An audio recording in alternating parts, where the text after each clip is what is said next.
Welcome to the Lady Nighthawk Show.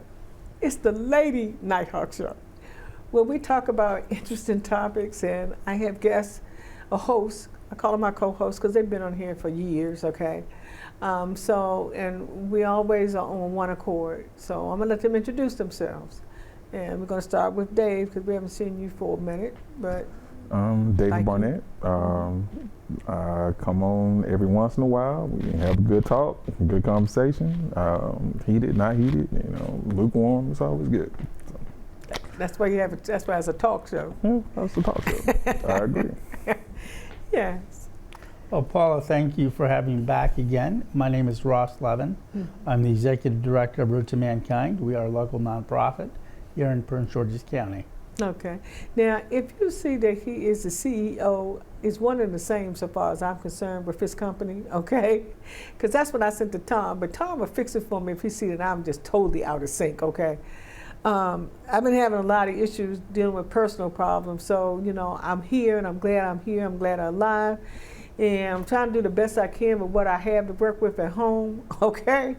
And they got me living out of a hotel until they can finish fixing my house, and there's a lot of, sick people out here that's in my family. So I just ask for you to keep you in my prayers as well. And that my house is where I can go back to, because staying in a hotel if you're not on vacation, it ain't all what it's cracked up to be, And so that's why I'm saying that I don't wish this on anybody, water damage in your home. And I do have an expert that's here that can agree with me, okay? It's a process, okay? My sons and everybody keeps on telling me it is a process and you got to wait on the process, but it will get done. Okay, I had a good friend that recommended me to this one particular company because we had to get 2 estimates initially, and they weren't the best to have, but you see them advertised on TV all the time, okay? So this other one advertised on TV, and a friend of mine has problems in her basement quite often, so she's used them a number of times. She does not have the same insurance company that I have. So we went with them. And like I said, I didn't know how much of a process was, because when we have Dave on here, we talk about financials, basically, and what you should and you should not do. And I just thought it was good to have him back on, because I have been telling you about this process that I've been going on, but as it moves on, it seems like it gets more process involved, okay? But they are paying for the hotel, so I can't complain about that, okay? It's just that it's other things that are, and I don't even know if all insurance companies pay for hotels for you to stay in. So they do. If you got homeowners insurance and you have a claim and your home's not livable, if your insurance company does not pay for you to stay somewhere, you have a terrible policy. The coverage is called loss of use, and it's included with pretty much every homeowner's insurance policy, unless you are with a very cut rate company in which you have a lot of problems already. Okay, no, I don't. I would say that this agent that I'm dealing with is very responsive and receptive to the needs that are, being done. But you got different components that you have to deal with, and that's what I think that I didn't realize, and I think that a lot of people, if it's your first time, you don't know that you have a lot of different components, and it's a process that you have to go through. And I think that if we could help you tonight to let you know how it is that if you have a reputable company, like he said, there's some of the processes and some of the components that you need to expect as you move along in this process, okay? Because it's not a one-day wonder. It's not, okay? So, might be putting you on the spot, but I'm just saying basically for a good policy, if you have water damage in your house. So, one of the things is with your homeowner's policy, water damage, that's not really, well, water damage in a homeowner's policy, most likely if the water originates within the home, it'll be covered by the policy. If the water originated from outside of the home, it will not be covered by the policy. So if the water was outside and it came in, that's not going to be covered.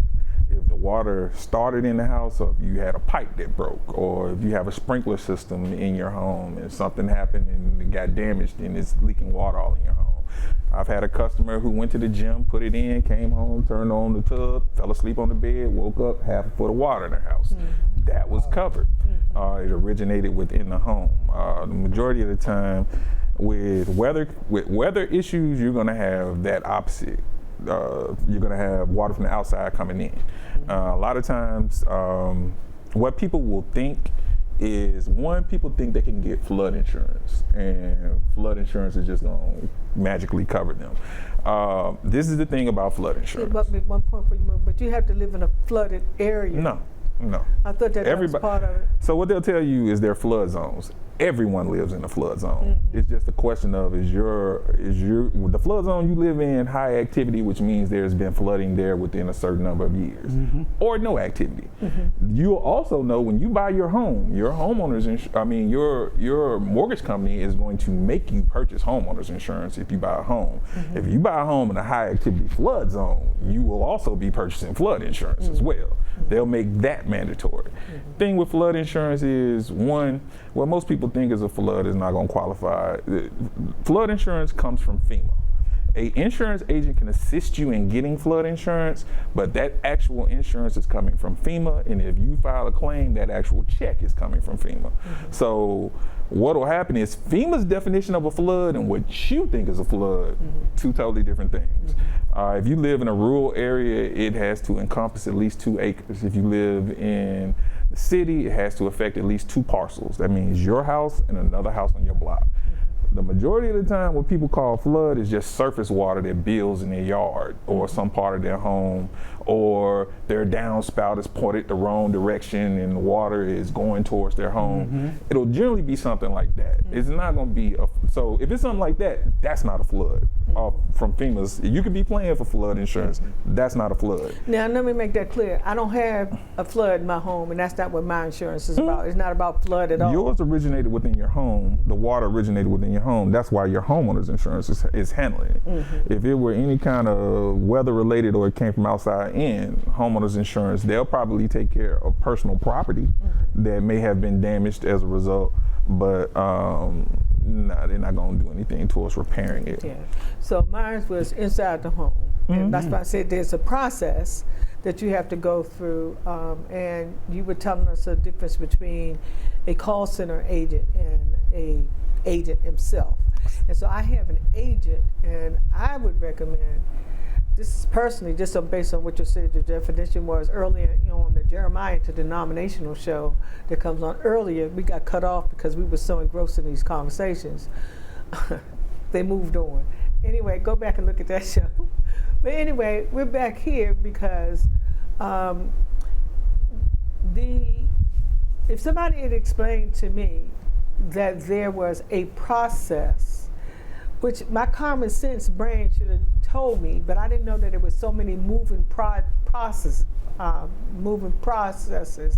that go into getting things done. Okay, the company that I have, I wound up using. It was a recommendation from one of my guests, and it has worked out. It's just a process, and so you have to be, somebody needs to explain to you exactly from the beginning.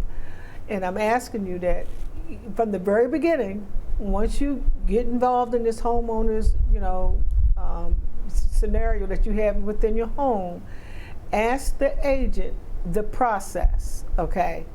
The other thing that I want to announce to you guys, if you haven't been getting your mail, any mail doing Debbie, because I've talked to the post office, I went inside the post office, but they do have in Bowie, they have, and the one that's on Mitchellville Road, they do have a recording that will let you know that any mail that you have been trying to get from 7/10 until now, whenever that was, when Debbie started her movement across the southern United States, up through the mid-Atlantic, up to New York, it has stifled your postal service, okay? I've been looking for something that's been sent out since 7/27 that came out of Georgia. and I still have not received it. So if you have not received your mail, call the number that the post office has, and they will give you a recording, and they will tell you which areas were affected by the storm. And so if you haven't gotten mail that comes from you from any one of those states, then you need to call your company. If it's a check that you're trying to get from them, that you've been waiting for them to get to you, then you need to see whether or not they now have these apps that you could call Zelle from your banks, and maybe they can do, I don't know, this is not a quote, but maybe they can, stop payment on that check and put it in your Zelle account with your bank. But you need to check with both industries to make sure whether or not that's possible to be done.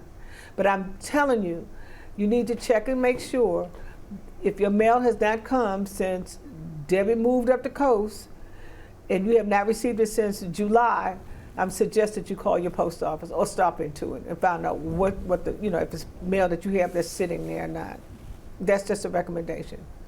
Okay, so we were talking about the process, but I did want to remember to tell the people that live in Bowie to get their mail from the Bowie post office that information. So if you had any problems with your mails coming, anybody come from Georgia? I mean, Because they just added DC. People don't really use, well, I don't want to say people don't really use the mail like that, but if it all can be avoided, they do. Anything correspondence-wise, family, we don't use mail. Text, phone call, email. Companies, typically everything is online or app.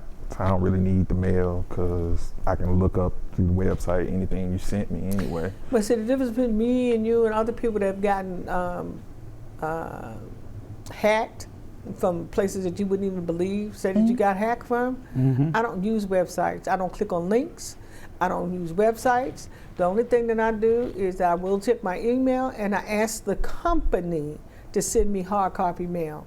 And I will call the company to pay my bills. But I do not click on links. I do not go on apps because I have gotten fraud alerts from places that I would not believe that I would have ever received one from. Oh, wow. Okay.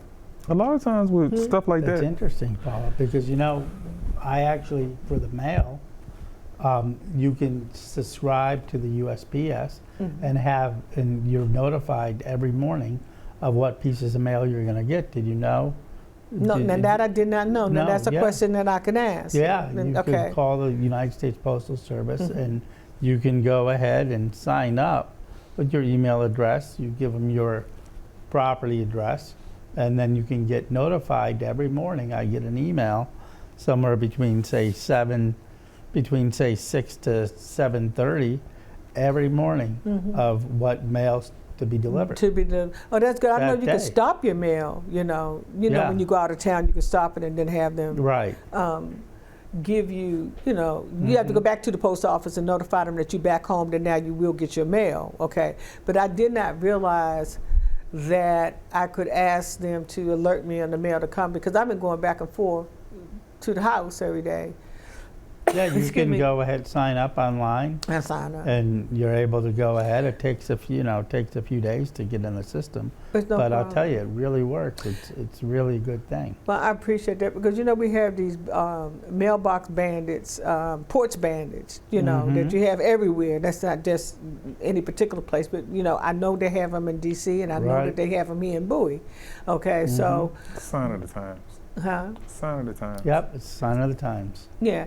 Well, I mean, it might be the sign of the times, but it's something that should be done. That we as citizens of this country, that we should try to think about things that can be done, so that we will not be a victim of what's going on. It's a byproduct. So you got people. Everything costs more. Everything's going up. Paychecks aren't going up. People are hungry. If you look at Walmart is talking about closing stores because people are stealing from their free checkout line. Yeah. Any place. Yeah. But theft is on the rise. Insurance prices. You want to talk about auto insurance. yeah, people have car accidents, but we get a whole bunch of, they stole my rims, they stole my tires, they broke in my car, they broke in everybody's car in the neighborhood and took stuff out of the car. It's just a sign of people who are hurting for money. Right. And that's how they, And see, it's something in that package now. I don't know what it That's is, right. but I'm gonna go on that porch and take That's that right. package. And they probably got a Ring camera and it'll get my face if I don't cover up good, but you're taking risks. but one thing is that I can say with the rings that it has helped, because they have in those neighborhood watch, you know, they can tell you for your community, those chats, they can tell you and have pictures of people, you know, from the Ring cameras or Blink or whatever one you own, and they'll let you know that on that particular block, such and such a day, this is who was at my mailbox, okay? And one thing, if you're not at home, at least you can say something to them through, you know, one of those systems and say, what are you doing? You understand? At least they know you're in your house, even though you may not be. But I think that those kinds of things that maybe, I don't know whether Bowie did it or not, but I think that, I know the District of Columbia was giving away free cameras a year and 2 ago, you know, for people to use They in their give away free homes. stuff all the time. And I know that they were giving out, just recently for people's car thefts, they were giving them free tags that they put in their car so that if their car was stolen, at least they could track it. But sometimes we tell a little bit too much, because we could have these things, but we also go one step ahead with the news. They'll tell you what they look like, where you should place them, what you should do. So, I mean, you just told the burglar how to get around it, you know? So sometimes we should make them aware of where they should call and who they should talk to. But I don't think that we should, I mean, I've seen them give out prices for automatic weapons and when people use to steal stuff. I've seen them giving out all kinds of things on telling people how the robber got it and this is what it looked like and blah, blah, blah. I mean, that's part of the process. Well, it doesn't So, have to be. Imagine this. In every elementary school, every middle school, every high school in America, they're having a drill somewhere about what to do if one of you becomes the school shooter, where you should go hide, what you should do. Well, more than likely, the school shooter is in that room listening to the same conversation, Well, so he knows where everybody's going to hide, Right.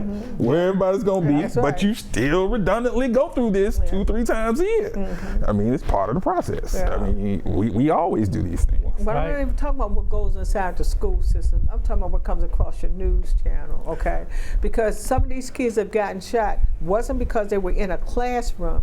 It was because 2 people were walking down the alley. They started shooting, and one of them hit the person that was in the classroom. And then there was another one that happened, that they were on the outside of the school. They had a little shootout, and another kid got killed in the school system. And it hit them while they were sitting at their desk, minding their business, doing their work, okay? That sounds like stray bullets, not mass shootings. Well, I'm mass just- shooting, you come in strapped up, and the idea is to kill as many people as possible. Bad gun safety, you pull out a gun and start shooting. Those bullets do not have names on them, and they have to go somewhere. But I wasn't talking about mass shooting. I'm talking about shootings, period. I was talking about mass Okay, shootings. and I'm talking about the information that sometimes we give a little bit too much. We should tell the story, but we don't have to tell them where to purchase it, how much it costs, okay, or where it's located in your car. Those things are not necessary. Please call so-and-so and so-and-so so that you can get the information that you need, so that you can be a part of this process that we're getting ready to go through. A lot of stuff, you're going to have to take responsibility and accountability yourself. You need to learn stuff yourself, because if you're waiting on people to tell you stuff, they're just going to tell you what they want you to know from that perspective. I can give you an example. All right, I'm gonna give you the top 3 leading causes of death in America. You tell me what you think the third one is. Cancer, heart disease. What do you think the third one is? Before you tell me, I know what you're gonna say. And what this is, What did it say? no, give me your guess. No, What's the third? What's the third? I don't know. You would never, it's perspective. You would never guess what it is. It's I gonna go know. completely against everything they tell you. I don't know. Guess. No. Would you like to guess, Ross? I'm going to have to say guns. Okay, gun violence would account for 40 to 50,000 deaths per year. Let's meet in the middle at 45. What I'm talking about is 250,000. That's 5 times guns. So Number 3 would be medical error, the doctor. Oh, That's yeah. the third leading cause of death in America. And that's an absolute truth. But why do they never tell you that? That you is won't go to the doctor. Absolute truth. You won't go to the doctor. Well, the ones that do That's go why to they the don't doctor, tell you. Wait a minute. The ones that do go to the doctor and the doctor gives them misinformation and they don't find out until after the person has passed away. When somebody else in the family went back and investigated, found out that, oh, there was a wrong procedure, okay? So that has not just started, that has been going on forever. So okay? I said 250,000, that's what they know about. It's gonna be a whole bunch of the doctor killed somebody on the surgery table and only the surgical team knows. Knew about it, that's right. And they had a heart attack on the table. Oh yeah, so well. that number's probably a lot higher. The numbers that they've been giving us for the last 2 years after COVID, that everybody that they're saying is dying from pneumonia is a lie. Okay, they have come out and said that the people that when you go back and the families that have requested for them to have autopsies on what they went into the hospital for, they did not die. Pneumonia might have been one of those issues, but that was not the reason that they died. Okay, and 10 chances to 1, most of them had COVID. And they have just recently come out and divulged that information. And I'm gonna give you a good example. This just happened 2 weeks ago. My sister was having problems. She went to urgent care. Urgent care did this blood work, they did x-rays, they did everything that they should have done for my sister in urgent care. The doctor came back in the room. He was devastated. He didn't know what to have to come out of his mouth because she had a large clot on her chest. They immediately took her over to the hospital. The doctor at the hospital said, no lie, I am so glad that you went to urgent care and they took all these pictures, all these lab tests, and all the stuff that they sent over here for us to see. Because if you had come into the emergency room with the symptoms that you said that you had, you probably would have died. Because we would have told you that you had the flu, pneumonia, or a cold. And we would have sent you home. Oh, wow. And so he said, he said, I thank God. That is what I expect. I thank God that urgent care immediately sent you over here. And while she was there in ICU, they also found out that she had a blood clot on her knee and on her ankle, okay? So they had to see whether or not the ICU, the blood thinner, would thin those things out, and they cannot touch her to do any kind of surgery until they can get this blood under, so they can see that these things are dissolving. And so that's been recently. So what I'm saying is, I'm not disagreeing with you. I'm just telling you that I know what happens, and I know this has been going on in this country for pre-Biden, okay? With these numbers, with this COVID situation and things that are going on in these hospitals, this stuff is pre-Biden, okay? So we can't blame it on anybody. We need to look at the system. One thing that I see that's wrong with this system is that I tell them all the time, no matter where I go, do not put my information in y'all's instrument in a system where you can just flood it out to everybody, because that's how people hack you. One thing that I could depend on when I was coming up, if somebody stole my identity, the only thing that I could prove that was really me is what my health records say, okay? Now you put it across the internet, okay? So this hospital that I might not never go to, they pull my name up that they can see, okay? And my doctors that no more, I tell them all that, do not put my records online. I'll get a little thing from the little people, the organization that says that they have it, and tell me, oh, would you sign up for this, okay? They sent me a hacked letter that came from Doctors Hospital, that I had not been to Doctors Hospital in forever. So I called them on the number that I had over at Doctors in the business office and asked them, what is this? I have not seen you forever. Well, we are connected with the doctor's office and urgent care that you go to, and we can go in and look up your records. So your record was compromised, not necessarily through our facility, but through one of those facilities that you visited. And that's why I asked them not to put my records on file. So what do you do with that? Because the more I ask, the more it's put on file from somebody, and then I get a letter. Oh, I didn't want to name these people, because it's something that we as American people can do about this. The heck, and I got a letter from the church where I donate my money, the bank. The bank sent me a letter and said that one of their employees had hacked their system when they got fired. And it's a possibility that my name was one of those ones that was on that account. And thank God that was the only account that I would pay my tithes to, okay? I got one from one of the safest places, and I'm quite sure other people did too, that we have here in America is iCloud. I got a letter from iCloud telling me that they had been hacked from Apple. Now, what do you do with that? Because all these people that got Apple what you that do use with iCloud, it is you learn how scamming works. That's what you do.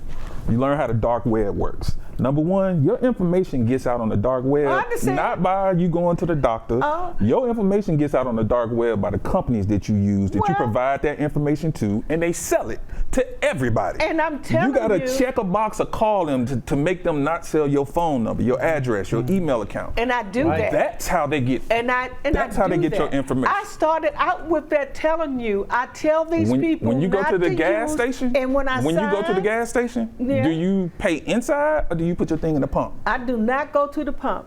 Because I told you not to go to the pump. No, I stopped doing that before then. We had a discussion on here. I told you. Okay, because I even told. It's not just the pump. Okay. It's the inside too. Okay, if you go inside, before I stick my card in anything, and most times I don't stick my card in anything, I tap it.